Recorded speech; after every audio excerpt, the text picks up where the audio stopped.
Hello students, this is your chapter number 1 on equality part 2. In our previous video, we studied about the inequalities existed in our society. Inequalities based on economic status, the story of Rama. Inequalities based on caste system, story of Om Prakash Valmiki and Dr. B.R. Ambedkar. Inequality based on religion, story of Mr. Qureshi. So these are the inequalities, and there are many more issues in our society. A major step taken by the government in order to promote equality, one example is midday meal scheme. Midday meal scheme where students are provided with cooked lunch. It was started in Tamil Nadu in 2001. Now, students, in spite of all the efforts by the government, still there is much to be done. Children are studying in schools, but there is a great difference between the schools that the rich attend and those that enroll the poor. There is a big difference. Even now, the Dalits are discriminated against and treated unequally. Now, this is because social changes occur gradually. Social changes occur gradually. There is a change. I am saying social changes occur gradually. Yes, society is changing. People, their thoughts are changing, but it is a very slow process, gradually. Still they are not habitual. If we talk about out of 100%, still 60% people, they are following all the rules, whereas 40% people, they are still in favor of these inequalities. They do discrimination. So here we have some steps which may prove to be beneficial towards eradication of discrimination and inequality. Steps may prove to be beneficial towards eradication and discrimination of inequality. Eradication means the complete destruction of something, removing something. Number 1, a general awareness program should be implemented. There should be some kind of programs started by government. There should be some programs which give people general awareness, like small stories, like I told you a story of Rama. So kind of a nukkad natak, and through media, government, and we also can spread this idea of equality through the general awareness programs. Number 2, fear of punishment. Fear of punishment should be there among the public. They should know that inequality and discrimination is a crime. Inequality and discrimination is a crime, and it is punishable. If somebody commits some crime, there is a punishment. Making somebody or doing discrimination with upper caste, lower caste, or just because of the religion, it should be a punishable crime. Number 3, those practicing inequality should be publicly disgraced. Number 3, a feeling of brotherhood. What is the feeling of brotherhood? A feeling of brotherhood should be encouraged in the hearts of all. This has to be emphasized that all humans are born equal, irrespective of their caste, creed, and economic status. We all are equal. Then respect for every person's dignity. Dignity, self-respect. There should be respect for every person's dignity. Person can be from any caste, he can be from any religion, he can be of any economic status. If he is around you, there should be respect for that person rather than to make that person inferior or to discriminate. There should be respect for every person's dignity, their self respect. Last is discrimination is man made. Look students, here it is, discrimination is man made. Why it is man made? See, we should understand that a newborn has no caste, no creed. A newborn child has no caste, no creed, no religion. So why he is being discriminated? Why he is different? He is not different, he is among us. This discrimination is man made. Here I would like to give you one example. See, this is my perception. Listen to me carefully.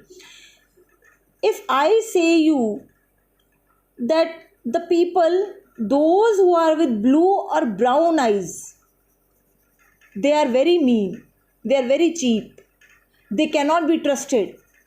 But people with black eye are very trustful. They are good human beings. We can trust them.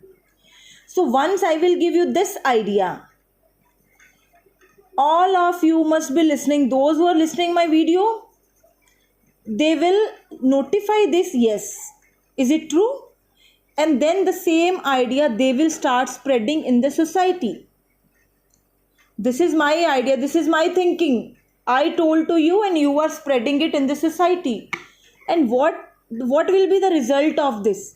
Out of all, some will actually start thinking this that yes, person with blue and brown eyes are not trustworthy.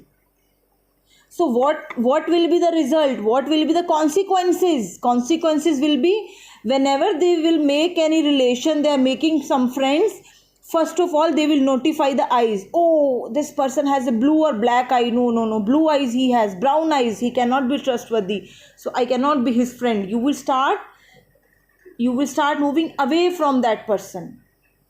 But it is not his fault if he has blue or brown eyes, right? So this is a kind of discrimination. Discrimination is where? Discrimination is here in your thoughts. There is nothing such kind of concept that people with blue and brown eyes are not trustworthy, people with black eyes are trustworthy. There is no such kind of thought. Who is creating? I am creating and I am spreading it. In the same way, in society there are many thoughts, many views which are man-made. They does not exist. We all should understand, a newborn has no caste, no religion, no creed. This discrimination is man-made. Next is the reasons for inequality. Following are the reasons for inequality: poverty, religion, caste, and gender. My question is here that why people like Om Prakash Valmiki and Qureshi is being denied their rights? What was their fault that they were treated unequally?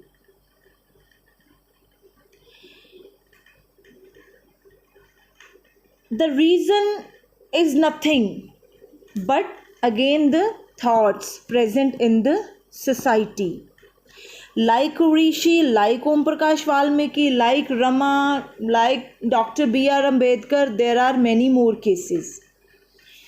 But do you know, some people, they stand out in the crowd for their efforts in restoring and working for equality and justice in this society. What does it mean? Some people, suppose this is the population, right? Some people, they stand out from the crowd for their efforts in restoring and working for equality. they stand out from the crowd, they are respected, and they are followed by millions of people. These people may have stood up against an act of discrimination that they faced or they witnessed. I am saying these people, those who are standing out, they are not part of this society. They stood out, and then they fought against this discrimination. So such examples we have here, like Martin Luther King,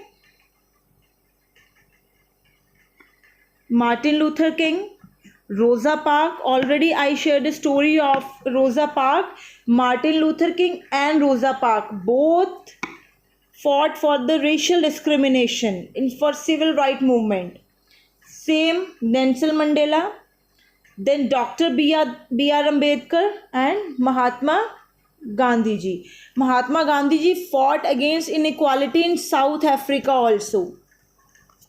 When he came to India, the same thing he saw here also, that people are being discriminated by others. Okay. Now, see, there are many other struggles in our society. Many other struggles. Like, first of the main is, out of all this discrimination, those who are struggling to be considered equal in the society. One such struggle is because of displacement. Displacement means moved from one place to another place, and it is maximum forcefully. This movement is forcefully. People are displaced due to the development program. What kind of program? It can be construction of railway tracks, it can be the construction of roads, bridges, or making new colonies. These are the programs, development programs, and they are told to move. They are forced to move from their places to other places to build or to construct roads and bridges. People have to relocate themselves to areas unknown to them.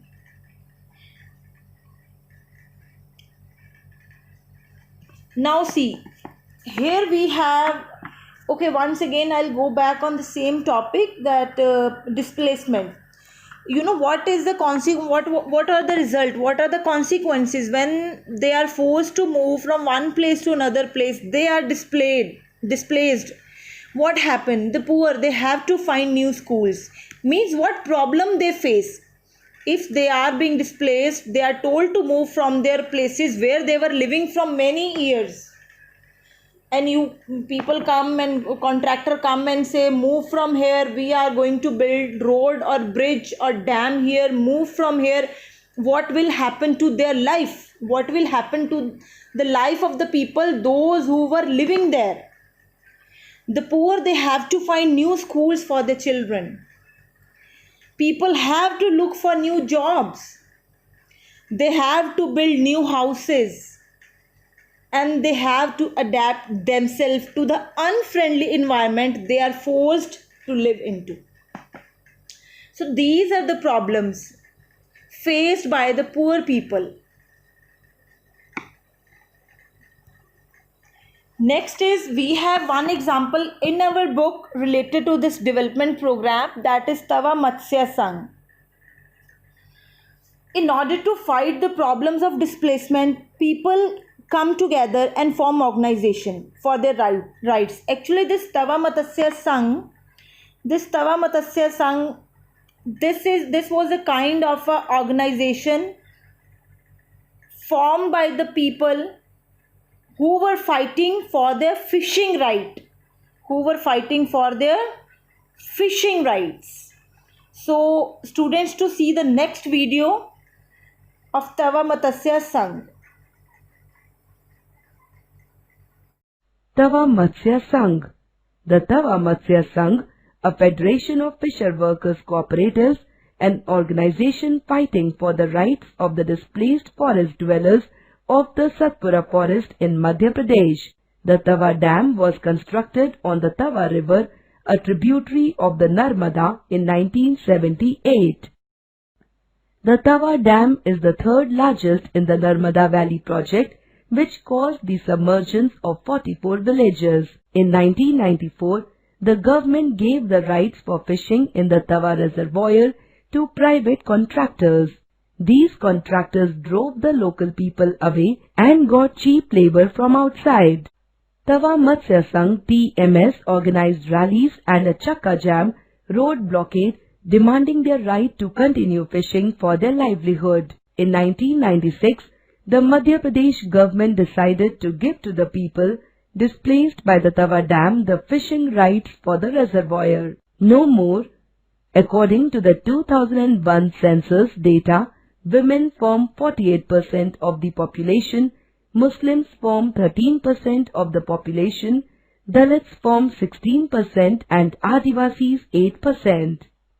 Yes, student, you saw in that video that how Tawa Matsya Sangh people, they got their fishing rights, how they fought to get the fishing rights. At last, in 1996, the Madhya Pradesh government decided to give to the people displaced by Tawa Dam their fishing rights. A 5-year lease agreement was signed 2 months later. And at last on January 2nd of January 1997, people from 33 villages of Tawa, they started the new year with the first catch. When did they started their first catch? 2nd of January 1997. Along with the fishing rights, the people, they went a step further and formed a cooperative who will look into their interest. Now this cooperative, it increased their income 3 times. So this was our Tawa Matsya Sangh. Next topic is Article 15. Article 15. What is Article 15? Article 15 gives us the right to equality. It is a kind of a challenge of democracy. We have equality, we have right to equality, but still it is not followed at many steps. It is a kind of a challenge. Now, what does Article 15 states? Prohibition of discrimination on grounds of religion, race, caste, sex or place of birth. Students, these words, no, caste, race, sex or place of birth, whenever we will talk about Article 15, these are the common words which we will use. Prohibition of discrimination on grounds or on the basis of religion, caste, race, sex, color or place of birth will not be entertained. Now, number 1, the state shall not discriminate against any citizen on ground of religion, race, caste, sex, place of birth. Number 2, no citizen shall on grounds only of religion, race, caste, sex, place of birth or any of them be subjected to any disability, liability, restriction or conviction with regard to the following 2 points. Number 1, access to shop, public restaurant, hotels and place of public entertainments. What does it mean? Every citizen of a country has right to visit a shop, public restaurants, hotels and place of public entertainment. If you remember that civil rights movement, I showed you an image where it was written that restaurant for whites only, blacks are not allowed. We serve only to whites. So to protect the rights in India, to protect the rights of lower caste, of gender, to protect their rights, we have Article 15 which allow us to visit shops, public restaurants, hotels, place of public entertainment. Now next is the use of wells, tanks or bathing ghats, roads and places of public resort maintained wholly or partially out of state funds or dedicated to the use of general public. The meaning is same. Here also meaning is same. Every citizen of a country is allowed to use the wells, tanks, bathing ghats, roads, public places, all the things. How? Why? Because we have Article 15. Article 15 give us this right. Article 15 gives us right to sit in the same grade room and to get education. Article 15 gives a right to the public, give right to people to go and to work anywhere. If you are capable, you can go, you can apply for any job. There will not be any discrimination people from person from this religion, from this caste is not allowed to apply. So who gave us this right? Who gave us this confidence? This is Article 15. There is one thing which is left, that is your one article the Government of India has passed, the Disability Act in 1995. Government of India has passed one act in 1995. 1995. This is what? This is a person, this is the Disability Act. And what does it states? It states that person with disability, they also have equal right. It is the government's duty to provide free education and integrate children with disability into mainstream schools.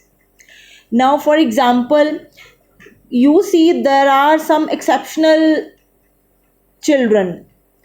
Some people, some children, those who do not have the IQ the way you people have.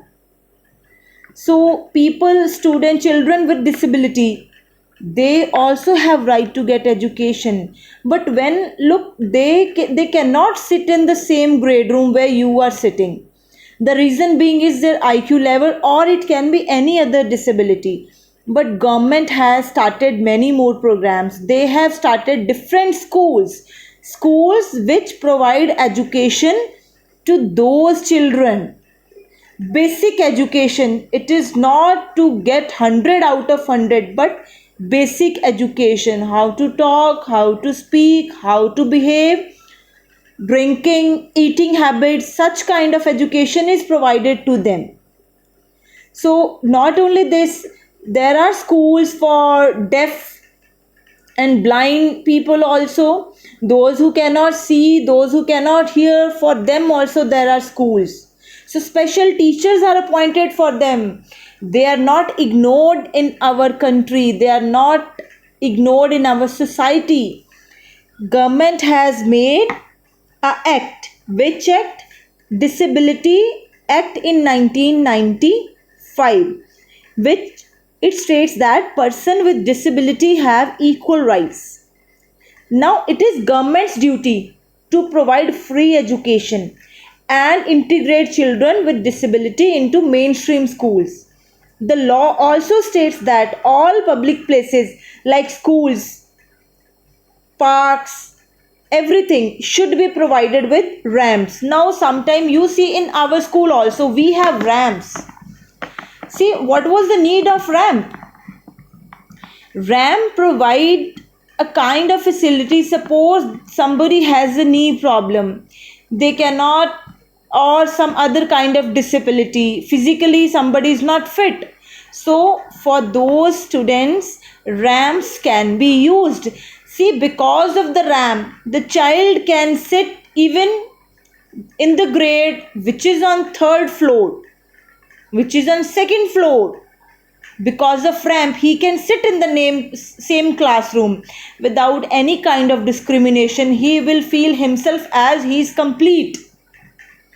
So the law also states that all the public places, especially schools, should have provided with the ramp, as we have in our school all the facilities. Okay, now let us move to the next and your last topic, that is constitution as a living document. Who is the father of constitution? Dr. B.R. Ambedkar. Now, constitution is considered as a living document. Living document. What does it mean? Why it is called a living document? Now we see the basic concepts of all struggles and movement is the fact that all people are equal. It is this very truth that is repeated in the constitution. The constitution itself guarantees the right to equality to all the people. For example, Article 15 and Disability Act 1995. Many leaders and reformers, they came forward to propagate the idea of true democracy. Democracy, electing people, electing government by the people, for the people, of the people. Now it should be a true democracy by fighting for the right of the destitute and the downtrodden. Now they fought for the right of the poor who are weak. Now why we say it as a living document? The Indian Constitution is called a living document because it can be amended or changed.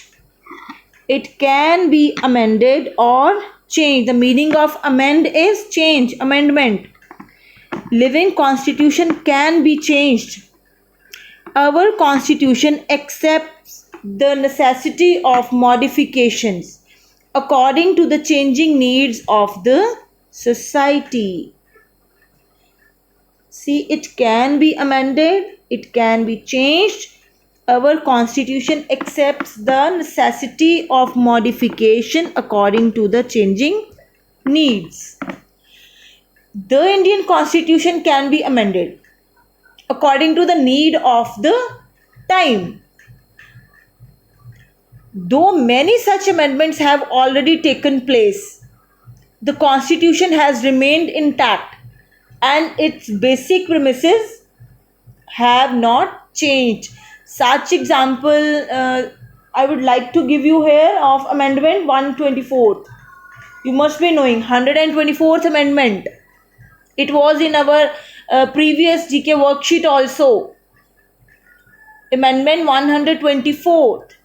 So what this amendment is? This bill in 2019, this amendment was done in 2019, which provide 10%,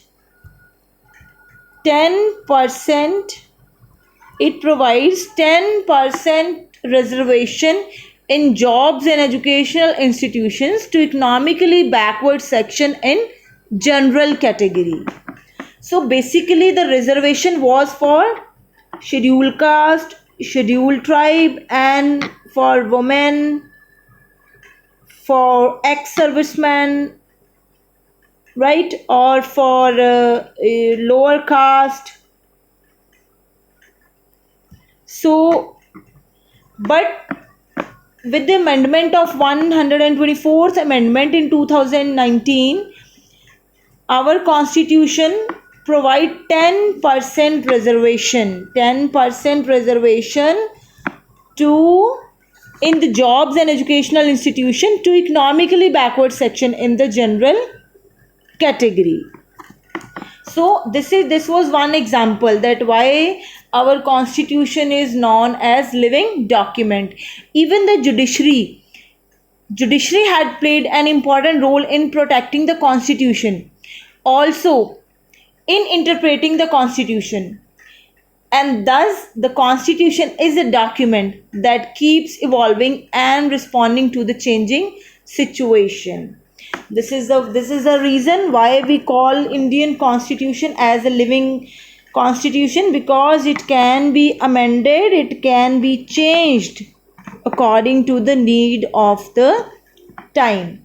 So student, this was your end of the chapter. I hope the chapter is clear to you. I want students to, if you still have doubt, once again just listen the video, or more doubts will be cleared in your Zoom